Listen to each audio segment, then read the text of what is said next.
Hey Wapinda family. So today we're going to do things a little bit different. If you're looking for something happy and really energetic, this isn't the video for you. I would click off now.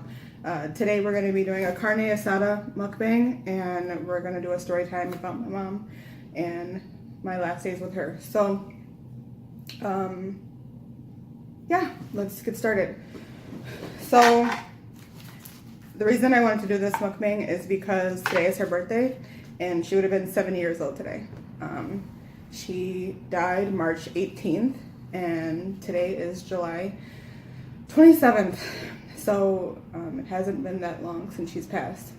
And for anyone that has lost a loved one, especially a mom, it's extremely detrimental and really, really hard to get through. I wanted to do this mukbang because she loved food, and actually our last meal together was carne asada fries and tacos. So I wanted to eat this meal with you guys and tell the story while celebrating her birthday. So I'm just gonna pour some sauce on my fries.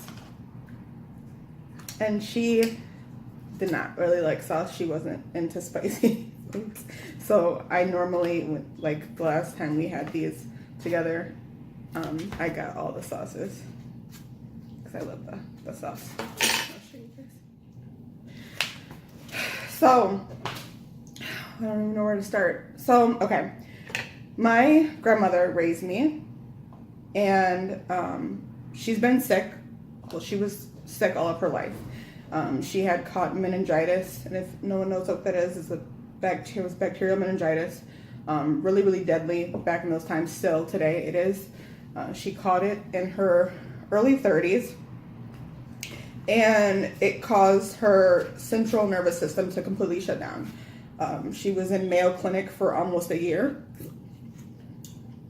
and she had a less than 5% chance of living. But she did, and she was told she'd never walk again, and she did. She was really, really strong-willed. But as the disease progressed, different elements in her body continued to shut down. So from when I was little all the way up until 29, different mobility and things that she could do 5 years before she couldn't. It was, I would consider it like the progression of like MS, multiple sclerosis, if anyone knows, anyone suffering from it. It was kind of like the progression of MS. One day she'd be able to walk with a cane, and then it felt like the next day she was wheelchair bound. And then from being wheelchair bound, being completely bed bound and having to be lifted with a Hoyer to even get up. Those were her last kind of years were spent being bedbound and having to be Hoyer lifted and being incontinent. And that was really, really hard for her because she was a really strong-willed person, and having to ask other people for help, especially to go to the bathroom and things like that. I could just tell that it was like breaking her spirit. But I'm sorry, this is really hard for me. I'm sorry.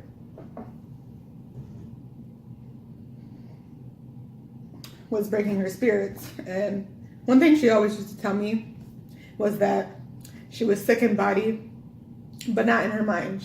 She was sharp as a tack. She was very, very smart. She ran the multi-million-dollar budget for the Urban League back in the 60s before she got really sick. And she was just really, really good with numbers. She was an accountant by profession, and she was just really, really smart. So it's just funny because a lot of people that would come and do aid care for her, they would always assume because of her physical disability that she was just completely a vegetable. And so she fired back at them like, you know, she was in charge. She let you know that she was in charge. Let's fast forward to her last days, kind of her last month. We found out that she had COPD, which is kind of like a chronic lung condition. And already being asthmatic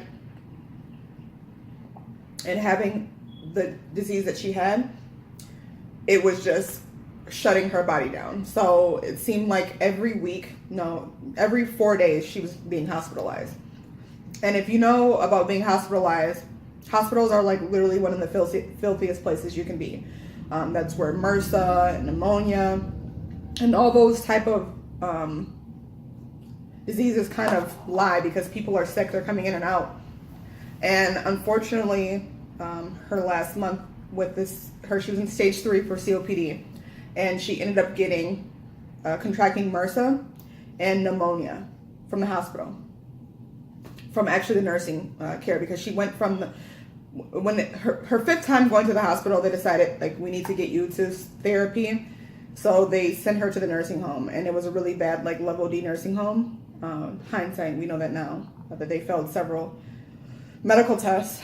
And she was only there for 3 days, because I remember I went to the nursing home and she said that they left her naked. And after that, like, we were like, we're getting her out of there. So we got her out of there. She was only there for 3 days, but the damage was already done. When she got home, she went back to the hospital the following day. And that's when they told us that she had contracted MRSA and pneumonia. And it felt like from there, it just felt like she gave up.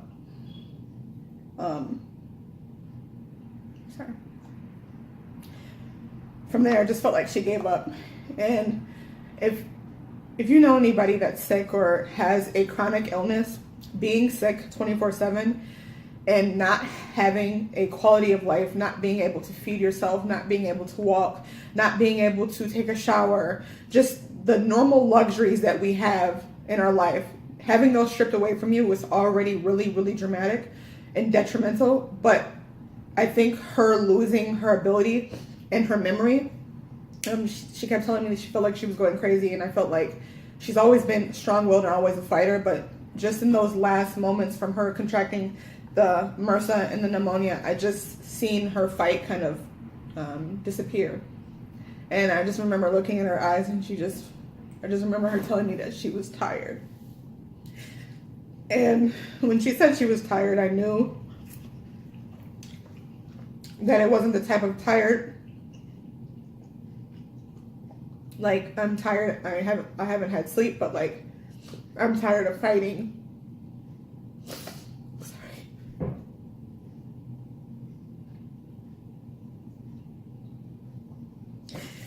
Tired of fighting. And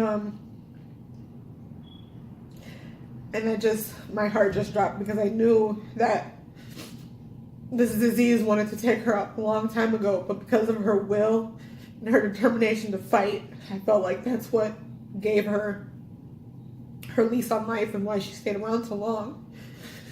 So just part of my heart knew that once she was given up, that I wasn't going to have her around much longer. And not even 3 days later is when doctors came in and gave us the option for hospice. And if you don't know what hospice care is kind of like end of life care. It basically is care that people receive once they have a chronic illness or a disease that's not going to get better, and their fight is basically over. So hospice comes in and they help with end of care for your life, and they help you to make sure you're comfortable during your last, whether it's days or weeks or months here. And I remember them asking her, did she want hospice, and that because she still was strong in her mind that her power of attorney wasn't activated, which would have been my grandfather, but my grandfather I don't think was strong-willed enough to sign her paperwork to go home. And she asked me to sign her paperwork for her to be released.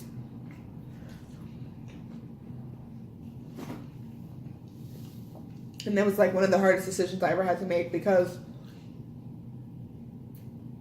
like part of me was really selfish. Like I knew she was tired, and I know she's been fighting a really long time, and I didn't have to be in that body trapped inside that shell. But I personally wasn't ready to let her go. And I knew that once signing that paper, that she was going to go home and she was going to go home to die. Sorry. That she was going to come home to die. And coming to grip with that was so difficult for me. And, but I also knew that if I didn't sign those papers, and I couldn't at least give her the one thing that she asked for, which was to die at home and not be in the hospital, because she spent the majority of her life in the hospital, I knew I wouldn't be able to live with that either.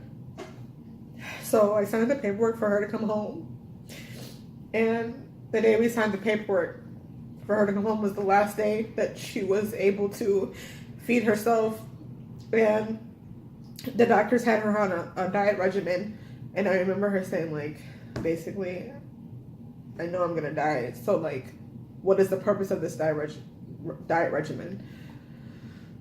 So I said, well, do you want tacos? And she was like, yeah. So I went and got tacos, and I remember we were eating tacos, and she still needed a little bit of help eating the tacos. And see this little paper? It's like this, I don't really know what it's called, like some type of paper that they use in the tacos. I remember she was eating, and she ate some of this paper, and I had to go pull it out of her mouth. It's just funny just thinking it, looking at this paper. But yeah, so we went home, and everything pretty much just went downhill from there. Her breathing progressively got worse. I don't know, it was like something in my heart was telling me the day that she died, the night before, like something in my heart was telling me like she's gonna die tomorrow. And I don't know what it was, but it was like a really strong feeling, and it was just like, I don't know, it was the strongest feeling I've ever had in my life. And I remember I told her mom, because her mom's still alive, my great grandmother, who's in amazing health for her age, almost 90, in amazing health. And I remember I told her, and she looked at me and she said, I know.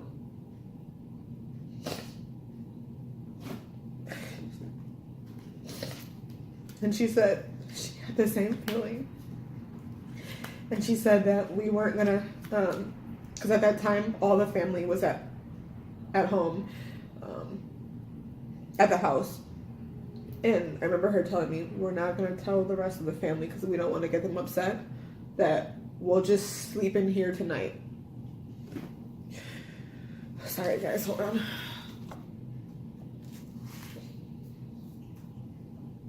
on. That we'll just sleep in her room tonight. So I got an air mattress, and I blew it. She was they had the hospital. When hospice comes, they bring like hospital beds and everything. So they had the hospital bed in her room, and I bought like a twin blow-up mattress, and I slept on the floor of like right next to the hospital bed, like right here. And her mom, my great grandmother, sat in a recliner chair at the end of the bed. And I literally, if you've ever been around someone that's dying, you can hear labored breathing. Like you can hear someone's breathing pattern kind of change when they get into that. Just like there's active stages of birth, there's active stages in death. And one of the active stages in death is labored breathing. And one of the signs of death being imminent or kind of near is called the death rattle, and it's a sound that I will never forget in my life. It's a sound I'll never forget in my life. And it's this rattling sound, and it's caused from oxygen not being able, if I remember this right, oxygen not being able, and saliva not being able to be swallowed. So it causes a rattle, a really deep rattle in the back of the person's throat. And I just remember that night being the longest night ever in my life.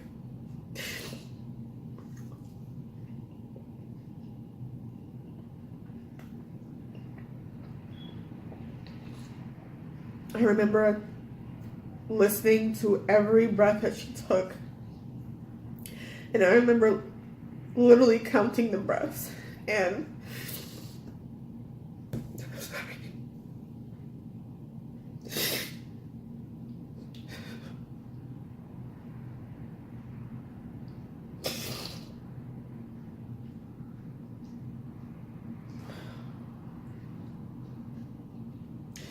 I remember counting the breaths, counting the seconds in between each of her breaths. I'm so sorry.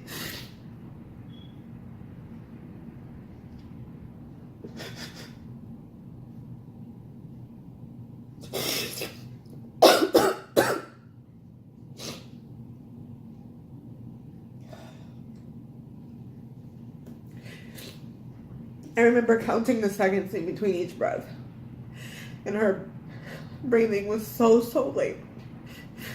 It was like watching somebody try to breathe with a 1,000-pound weight on their chest. And it was so difficult to watch. I remember literally praying to God and asking Him to take her. I was just like, please God, take her. God. I just couldn't take it anymore, the sound. She was so tired.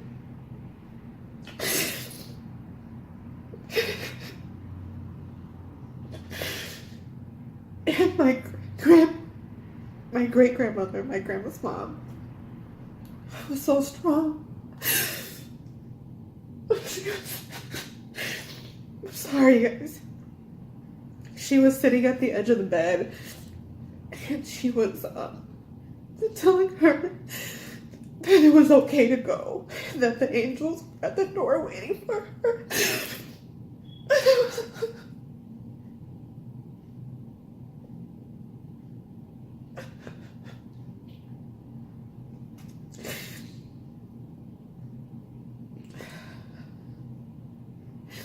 And I'll put that clip in here.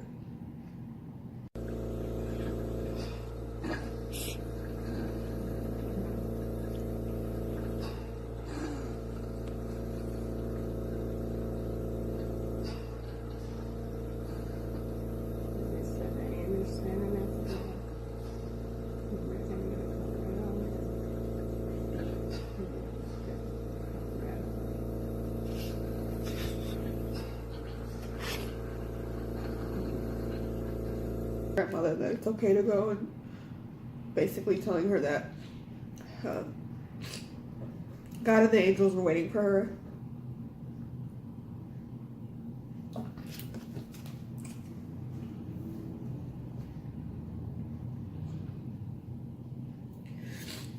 I've never in my life had anybody really close to me pass away,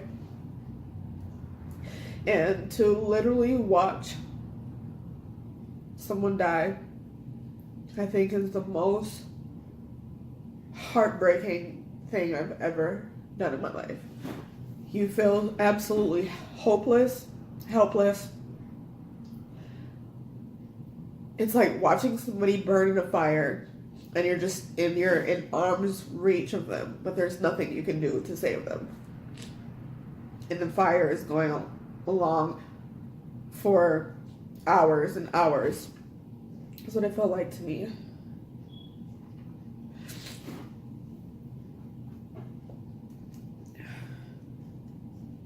I'm sorry.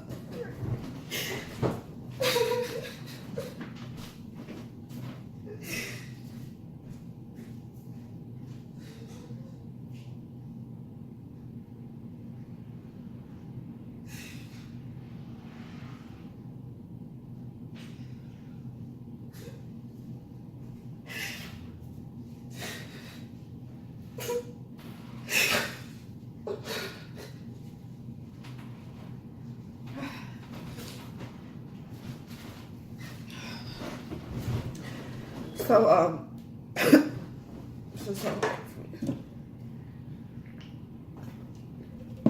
me. Yeah, so,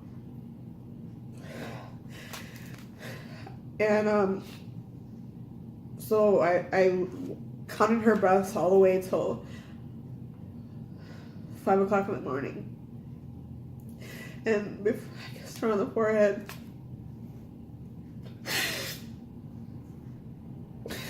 And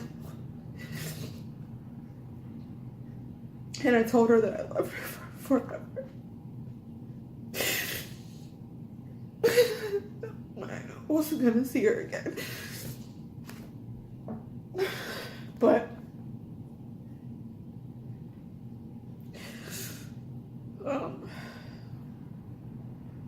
she died 4 hours later.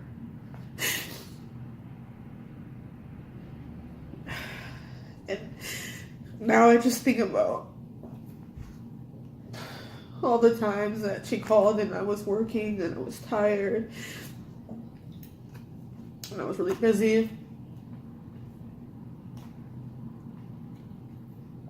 And I hadn't gotten any sleep. And most of you probably do it as well. Your parents call and you're tired and you're dealing with the kids and you got 2 hours of sleep the day before you're sick and you know they're just calling just to say hello and you don't pick up the phone.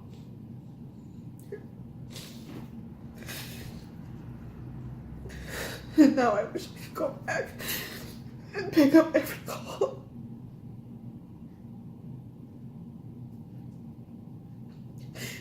I wish I didn't wait for her to be dying, to sleep on the side of her bed. Don't wait for a situation to be imminent or a loved one to be passing before you spend lots of time with them. I know we get caught up in life, but it's so important. Tomorrow's not promised to any of us.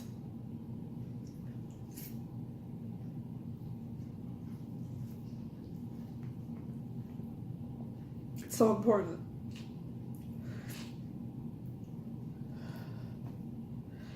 And even though it's really sad that she's gone, and her last fighting battle was really hard to watch, I'm really, really blessed and lucky to have spent my last days with her.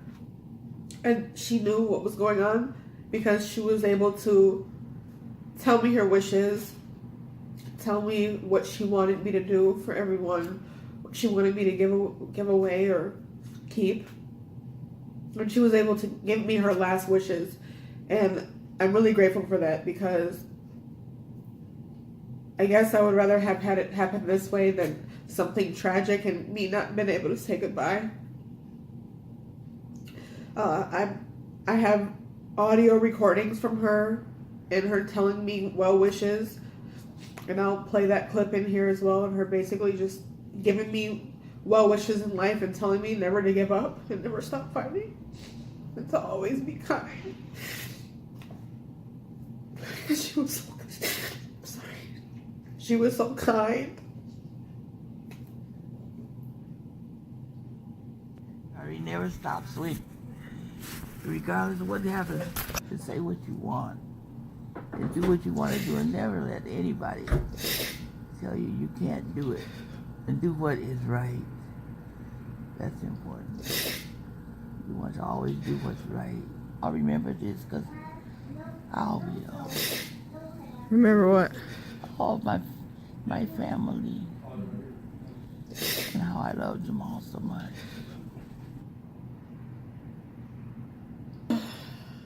And I'm just really grateful for that. So, yeah, I told you guys her story, and I'm just gonna be honest with you guys. I'm really not in the mood to finish these, so I'm gonna go for a walk and get some fresh air. I love you guys. Thank you so much for celebrating my grandmother's birthday today. She would have been 70 years old, and I wore her favorite colors and her favorite flowers. And yeah, I'm just gonna continue to